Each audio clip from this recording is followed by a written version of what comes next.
రైతు సోదరులకి bad news. ముఖ్యంగా ఉల్లి సాగు చేస్తున్న రైతులకి ఇది నిజంగా బ్యాడ్ న్యూస్. పంట చేతికి వచ్చింది అనుకున్న సమయంలో ధరలు దారుణంగా పతనమయ్యాయి. మార్కెట్లో 35-40 రూపాయల కేజీ అమ్ముతున్న రైతుల దగ్గర మాత్రం 6 రూపాయలు, 7 రూపాయలు, 8 రూపాయలకు మాత్రమే వ్యాపారస్తులు కొనుగోలు చేస్తూ ఉన్నారు. అదేమని ప్రశ్నిస్తే పచ్చి సరుకు ఇప్పుడు మేము 100 కిలోలు కొంటే 10 రోజుల తర్వాత ఇవి 90 కిలోలు మాత్రమే అవుతాయి.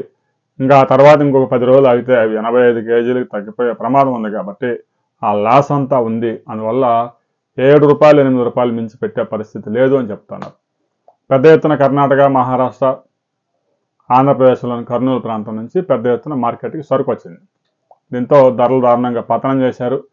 రాబోయే రోజుల్లో రైతుల చేతిలో ఉన్న సరుకు మొత్తం వ్యాపారస్తుల దగ్గరికి 6 రూపాయలకి, 7 రూపాయలకి వెళ్ళిపోయింది.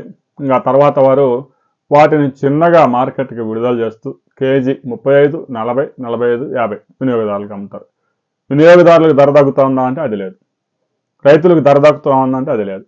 కానీ మధ్యలో ఉన్న బ్రోకర్లు మాత్రం ఈ విధంగా అటు రైతుల్ని, ఇటు వినియోగదారుల్ని దోచుకు తింటూ ఉన్నారు. ప్రభుత్వం కూడా ప్రస్తుతానికైతే ఇంటర్వెన్ అయ్యే అవకాశాలు కనిపించడం లేదు. మరింత పతనం అయితే ఇక గవర్నమెంట్ కూడా ఇంటర్వెన్షన్ స్కీమ్ కింద కొనుగోలు చేసే అవకాశం ఉంది.